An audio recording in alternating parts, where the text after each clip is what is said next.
श्री राम। कैसे हैं आप सभी। आजकल एक बात बहुत ही ज़्यादा देखने में आती है कि कोई कोई व्यक्ति बहुत ही ज़्यादा घबराहट का शिकार होता है, नर्वस का शिकार होता है। कहीं पर भीड़ भाड़ वाले इलाके में या किसी से बात करते वक्त नर्वस हो जाना, घबराहट महसूस होना, या जो है ऐसा लगना कि थोड़ा सा मतलब कि ऐसा लगे कि भाई मतलब कि भय भय का उत्पन्न हो जाना, या घबराहट को कह सकते हैं दोस्तों। अधिकतर कुछ लोगों में ये बात देखने में आती है, कहीं इंटरव्यू देने गए, वहाँ पर उनको घबराहट होने लग गई, नर्वस होने लग गए वो लोग, उनको समझ में नहीं आया हमें क्या बोलना है, क्या बोले हम। या अधिकतर कह सकते हैं जैसे कि किसी को पहली बार अगर स्टेज मिला हो, या कहीं पर पहली बार बोलना हो, या कहीं परीक्षा अब जवाब देने जाते हैं तब आपको घबराहट महसूस होती हो।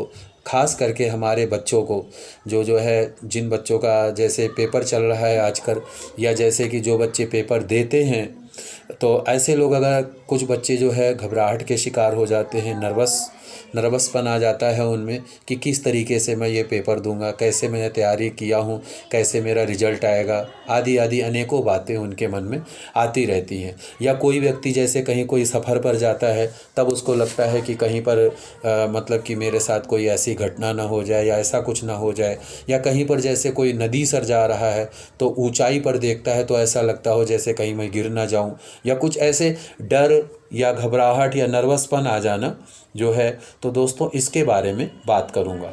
ज्योतिषीय दृष्टि से अगर मैं आप सभी से बात करूं तो जो है चंद्रमा, सूर्य और कुंडली का लग्न और लग्नेश प्रथम भाव का स्वामी ग्रह जो है, ये सबसे महत्वपूर्ण माना गया है जातक के बारे में। और इसमें भी चंद्रमा का प्रभाव सबसे ज़्यादा होता है दोस्तों, क्योंकि कहा गया है चंद्रमा मनसो जाता चक्षु सूर्यो अजायतः, यानी कि मन का जो कारक है चंद्रमा है। तो अगर आपका चंद्रमा पीड़ित है, नीच भाव में है या अस्त है, तो आप जो है कहीं ना कहीं इसके शिकार अवश्य होते होंगे। और दूसरा क्या कहा गया है कि चंद्रमा अगर आपकी कुंडली में नीच राशि में वृश्चिक में हो, या अगर राहु के साथ हो, केतु के साथ हो, शनि के साथ हो, या अगर इनकी दृष्टि हो चंद्रमा के साथ में, या अगर आपका जन्म अमावस्या का हो, या कुंडली के छठे आठवें भाव में होने से पीड़ित हो, तो ऐसे लोग जो है, ऐसे लोगों को मानसिक टेंशन, मानसिक चिंता और अस्थिरता, उनमें स्थिरता नहीं होती है और एक जगह वो टिक कर रह नहीं पाते हैं। अधिकतर जो है उनका मतलब कि मन भटकता रहता है, और स्ट्रेस और डिप्रेशन यानी कि हद से ज़्यादा टेंशन लेते हैं ऐसे लोग, तो इन लोगों में समस्याएं होती है। या जब भी आपका चंद्रमा कमजोर होता है या पीड़ित होता है, तो भी जो है आपके मानसिक शक्ति बहुत ही ज़्यादा कमज़ोर हो जाती है, और जो है घबराहट बहुत जल्दी आ जाती है, नर्वसपन बहुत ज़्यादा आ जाता है। छोटी छोटी बातों में बहुत व्यक्ति जो है बहुत ज़्यादा नर्वस हो जाता है, उसको समझ में नहीं आता हम क्या करें, कैसे करें। तो इस तरीके से, या अगर आपके लग्न में कोई पाप ग्रह हो, या अगर आपकी पत्री में ग्रहण योग हो, ग्रहण योग का अर्थ ये है कि चंद्रमा के साथ राहु या केतु आ जाए तो फिर ग्रहण योग माना जाएगा, या सूर्य के साथ राहु या केतु आ जाए तब भी ग्रहण योग माना जाएगा। तो जिन भी जातक या जातिका के पत्री में ये ग्रहण योग होता है, ऐसे लोग जीवन में अनेकों समस्याओं का सामना करते हैं। बार बार उनके कामों में विघ्न बाधाएं उपस्थित होती रहती हैं। कोई काम बनते बनते अड़चन आ जाती है उन कामों में, और वो कोई काम बनते बनते उनका काम छूट जाता है।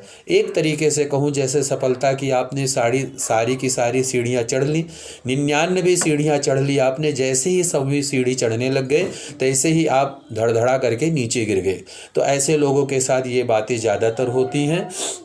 या अगर आपकी पत्री में गुरु या चांडाल योग हो, गुरु चांडाल योग हो, या लग्न आपका नीच हो या पाप भाव में 6, 8, 12 में भाव में होकर पीड़ित होने लगे, तो कॉन्फिडेंस की कमी होती है, और आंतरिक सकारात्मक ऊर्जा, मन से आप बहुत ही ज़्यादा दुखी रहते हैं, सकारात्मक ऊर्जाओं की कमी होती है, और जो है बहुत ही जल्दी आप घबराहट के और नर्वसपन के शिकार हो जाते हैं।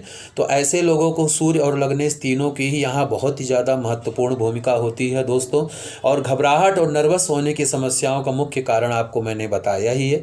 चंद्रमा आपका पीड़ित हो, अस्त हो, नीच भाव में हो, या पापी ग्रह के साथ हो, या पापी मतलब दृष्टि के साथ हो, या कोई पापी ग्रह की दृष्टि हो, तो जो है ऐसी समस्याएं होती हैं। तो ऐसे लोगों को सिर्फ एक छोटा सा यही उपाय है कि सिर्फ और सिर्फ महामृत्युंजय की पूजा कराएं, 1.25 लाख महामृत्युंजय का जाप कराएं, और जो है रोज़ जब भी सुबह सो करके उठते हैं तो सर्वप्रथम स्नान ध्यान करने के बाद में श्री सूर्य भगवान को जल अवश्य प्रदान करें। और जल जब चढ़ाएं तो एक तांबे का लोटा लें, उसमें आप थोड़ी सी रोली डालें, थोड़ा सा मीठा डालें, गुड़ डालें, और जो है थोड़ा सा कोई फूल हो, लाल फूल हो, उसको डालें, और उसको सूर्य भगवान को, और सूर्य भगवान की तरफ मुँह करके, पूर्व दिशा की ओर मुँह करके भगवान सूर्य को जल चढ़ाएं। ओम श्रीं सूर्याय नमः, या ऐसा कह सकते हैं ओम सूर्याय नमः, क्योंकि चंद्र सूर्य के तो कई मंत्र हैं सूर्य भगवान के, जैसे ओम आकृष्णेन रजसा वर्तमानो निवेशेन व्रतन्य च हिरण्येन सविता रथेन देवो याति भुवनानि पश्यना। ओम श्री सूर्याय नमः, या ओम एहि सूर्य सहस्रांशो तेजो रासे जगतपते अनुकप्यम मां भक्त्या गृहाण्य दिवाकरा। ओम श्री सूर्याय नमः आदि अनेकों मंत्र हैं, पर आप जो है सिर्फ छोटा सा मंत्र का आप जाप कर सकते हैं। ओम श्री सूर्याय नमः का मंत्र बोल करके आप सूर्य भगवान को वो जल प्रदान करें। 3 बार प्रदक्षिणा करें भगवान सूर्य का, और 3 बार प्रदक्षिणा करते हुए तीनों बार जल चढ़ाएं। उसके बाद में उस जल को थोड़ा सा माथे पर लगा लें, प्रणाम करें, और सूर्य भगवान को प्रणाम करने के बाद में भगवान शिव को जल चढ़ाएं। अगर आप भगवान शिव को जल प्रतिदिन नहीं चढ़ा सकते तो सोमवार के सोमवार अवश्य चढ़ाएं। इससे आपको जो है जो आपकी परेशानी है वो आपकी दूर हो जाएगी। लेकिन आपको महामृत्युंजय का जाप अवश्य से अवश्य कराना है, इससे जो है आपकी समस्या जड़ से खत्म हो जाएगी। और दूसरा जो है आप चांदी की आप एक ठोस गोली 5 या 10 ग्राम की बनवा करके लॉकेट में बनवा करके आप गले में धारण करें, इससे आपको अवश्य फ़ायदा मिलेगा। तो दोस्तों भगवान की कृपा से अगर आप लोगों के मतलब जो भी ये दिक्कतें वो ख़त्म हो जाएंगी।